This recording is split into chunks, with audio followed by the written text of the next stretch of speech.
కేంద్ర ప్రభుత్వం ప్రతిష్టాత్మక పద్మ అవార్డులను ప్రకటించింది. అయితే ఈ అవార్డుల జాబితాలో మన తెలుగువారు కూడా ఉండడం మనకు అత్యంత గర్వకారణం.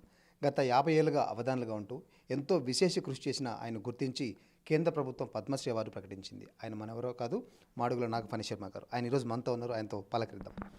స్వామి, ముందుగా మీకు హార్దిక శుభాకాంక్షలు. సంతోషం అండి, ఆశీర్వచనము. సో కేంద్ర ప్రభుత్వం ప్రకటించినటువంటి ఈ అవార్డు మీరు చేసిన కృషికి సరైన వ్యక్తికే వచ్చింది అనుకుంటున్నారా? ఇప్పుడు ఏది జరిగినా అమ్మవారి కటాక్షము. నేను పుట్టినప్పటి నుంచి మహాసరస్వతి అనుగ్రహముతోనే ఉన్నవాణ్ణి. అందువల్ల ఇది నాకు రావటం అన్నది మహాసరస్వతీదేవి కటాక్షము అని నా ప్రథమ విశ్వాసము. రెండవది, ప్రజలు నా అవధానాలను, నా కవిత్వాన్ని విశేషంగా ఆదరిస్తారు. నేను ఎప్పుడూ ప్రజాహితముగానే నా కవిత్వం ఉంటుంది. దాంట్లో ఎవరైనా ముఖ్యమైన వాళ్ళు కొందరు ఉండవచ్చు, వ్యక్తులు, కానీ విషయమే ప్రధానం. అవధానమే నా జీవనాడి. తెలుగు వాళ్లకు ఒక అత్యద్భుతమైన విద్య, భారతీయ కళలలోనే గొప్ప కళ ఈ అవధానం అన్నది. దానికి ముఖ్యంగా భాగ్యనగరంలో, హైదరాబాద్ నగరంలోనే నా అవధానాలు చాలా జరిగాయి. నేను చేసిన పెద్ద పెద్ద అవధానాలన్నీ కూడా ఈ మన తెలంగాణ ప్రజలు విశేషంగా ఆదరించారు.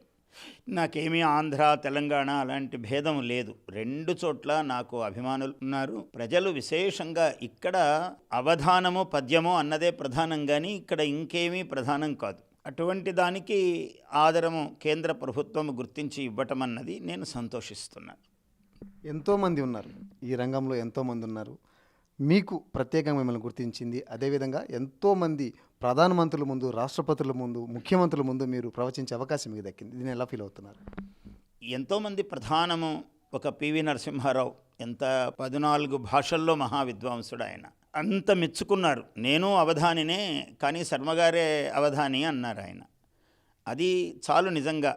అది 10 పద్మశ్రీల పెట్టు ఆ ప్రశంస. ఒక చెన్నారెడ్డి గారు, ఒక ఎన్టీ రామారావు గారు, ఒక చంద్రబాబు నాయుడు గారు, ఇలా వీళ్ళు వాళ్ళు ఈ ప్రాంతం ఆ ప్రాంతం అని లేదు. మహనీయులు అందరూ నాకు నా అవధానానికి బాసటగా నిలబడి, ఇక్కడ వ్యక్తి కాదు ప్రధానం, అవధానము అనే విద్య, ఈ కళకు ప్రాధాన్యము మహనీయులందరూ ఇచ్చారు. అది నాకు అమ్మవారు ఇచ్చిన ఒక గొప్ప అవకాశముగా నేను భావిస్తున్నాను, నాకు అనుగ్రహముగా భావిస్తున్నాను. ఈ అంశాన్ని ఎందరో మహానుభావులు ఉన్నారు, ఇప్పటికే ఉన్నారు. ఇప్పుడు ఎందరికో పద్మశ్రీలు, పద్మభూషణలు వచ్చినప్పుడు నేను అనుకోకపోయినా నా చుట్టూ ఉన్నవాళ్ళు చాలామంది అన్నారు, మీకు రావాలి అని. నేను అలా ఏమనుకోలేదు. అమ్మవారి అనుగ్రహం ఎప్పుడు ఉంటే అప్పుడు వస్తుందని. ఇప్పుడు కూడా నేనేమంటున్నాను, నేనున్నాను, నాకు వచ్చింది. కానీ ఎందరో మహాత్ములు ఉన్నారు మన తెలంగాణలో. సారస్వత ప్రపంచంలో మహామహులు, నేనెరిగిన వాళ్ళు, నన్నెరిగిన వాళ్ళు, నేను ప్రేమించేవాళ్ళు, నన్ను ప్రేమించేవాళ్ళు చాలామంది ఉన్నారు. మన ఆంధ్రప్రదేశ్లో చాలామంది ఉన్నారు మహనీయులు, ఎప్పుడూ ఉంటారు. ప్రతి సంవత్సరం ఎందుకు చేస్తారండి ఈ పద్మ పురస్కారాలు? ప్రతి సంవత్సరం ఎందుకు ఇస్తున్నారు? ఎంతోమంది ఇవ్వవలసిన వాళ్ళు ఉన్నారనే కదా ప్రతి సంవత్సరం చేస్తున్నారు వాళ్ళు. అందువల్ల ఇది ఎప్పుడూ ఉంటుంది. ఇది ఒక అనంతమైన ఒక నదీ ప్రవాహం. అందువల్ల అందరికీ మేలు జరగాలి, అందరూ బాగుండాలి, మన ప్రాచీన కళలు రక్షింపబడాలి. ఇది ప్రధానం. గురుగారు, మీరు చెప్పినట్లు ప్రాచీన కళలు అన్నారు.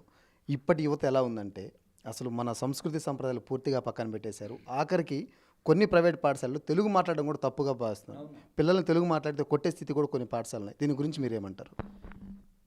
అలాంటి పరిస్థితికి వచ్చాం అంటే ఇంతకు ముందంతా ఇంకా జరిగిన దానికన్నా బాగా ఆదరణ జరగాలి అన్నదే అందరి భావన. అందువల్లనే ఇది వ్యక్తిగతము కన్నా విషయగతము.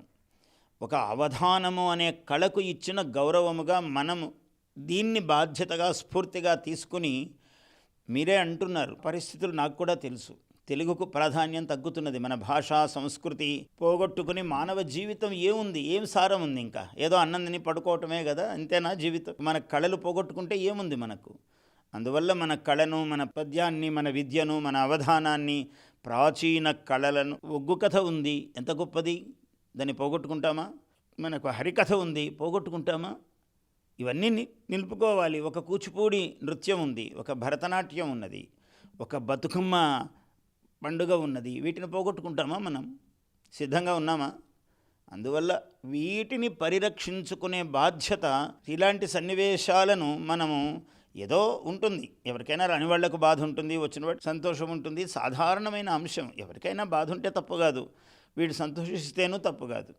కానీ సంతోషము పరిధిలో ఉండాలి, బాధ కూడా పరిధిలోనే ఉండాలి. అందరూ కలిసే ఈ కళలను ఈనాటి యువతకు తెలుగు భాష పోకుండా, తెలుగు రమణీయత్వము పోకుండా చూసుకునే బాధ్యత మన అందరి మీద సమష్టిగా ఈ బాధ్యత ఉంది.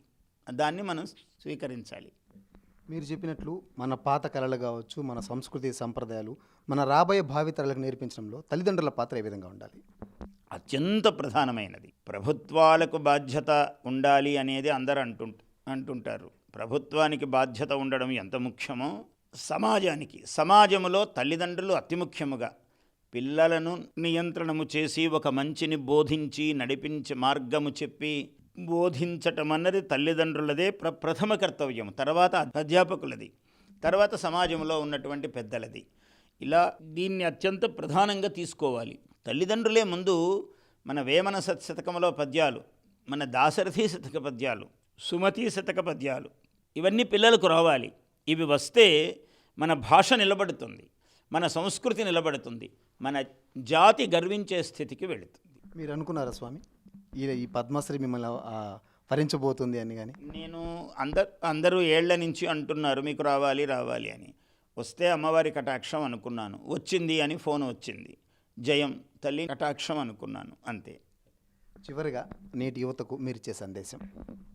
యువకులందరూ కూడా మన భాష చాలా గొప్పది, ఏదో నేను చెప్తున్నానని కాదు, కొన్ని పద్యాలు వినండి, కొన్ని నేర్చుకోండి, మీ జీవితంలో ఎలాంటి మార్పులు వస్తాయో చూసుకోండి. అందువల్ల మన తెలుగు పద్యము గొప్పది, మన తెలుగు భాష గొప్పది. ప్రాంతం ఏదైనా కావచ్చు, అందరికీ తెలుగు అన్నదే ఆధారము, నీకైనా నాకైనా ఎక్కడైనా ఎప్పుడైనా. అందువల్ల ఈ భాషను మనం 10 పద్యాలు నేర్చుకోండి.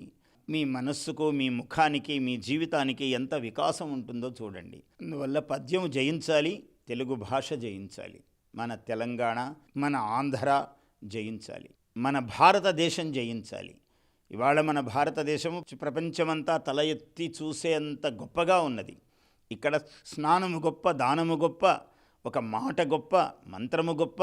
ఎక్కడైనా విందుమా? ప్రపంచంలో ఎక్కడైనా ఉన్నదా? ఒక నదీ స్నానమునకు ఒక మహాకుంభమేళా అని జరుగుతూ అన్ని కోట్ల మంది ప్రజలు రావటం ఎక్కడైనా ఉందా? అదే భారతదేశం, అదే అఖండ భారతం, అదే దీని గొప్పతనం. మన భాష గొప్పది, మన దేశం గొప్పది. జయోస్తు. ధన్యవాదాలు స్వామి. మీరు పద్మశ్రీతోనే కాకుండా ఇంకా ఉన్నత శిఖరాలు అధిరోహించాలని, మీ ద్వారా మన సంస్కృతి సాంప్రదాయాలు చిరస్థాయిగా నిలిచిపోవాలని చెప్పి మేము కూడా మనస్ఫూర్తి కోరుకుంటున్నాం. సో మన భాష గొప్పది, మన దేశం గొప్పది. ఎందుకంటే ఈరోజు మన యువత చూస్తున్నాం, చాలా వరకు మొబైల్ ఫోన్లకో లేకపోతే మరొక దానికో ఉండిపోతూ కనీసం తెలుగు మాట్లాడాలన్నా కూడా ఇబ్బంది పడే స్థితిలో ఇలాంటి గొప్పవారిని గుర్తించి కేంద్ర ప్రభుత్వం ఇలాంటి పద్మ పురస్కారాలు అందించడం అనేది మనందరికీ కూడా గర్వకారణం. మన మాడుగుల నాగఫణి శర్మ గారు ఇంతటితో కాకుండా మరిన్ని ఉన్నత శిఖరాలు అధిరోహించాలని మనస్ఫూర్తి కోరుకుందాం. కెమెరా పర్సన్ రాజాతో జోసఫ్, వన్ ఇండియా, హైదరాబాద్ నుంచి.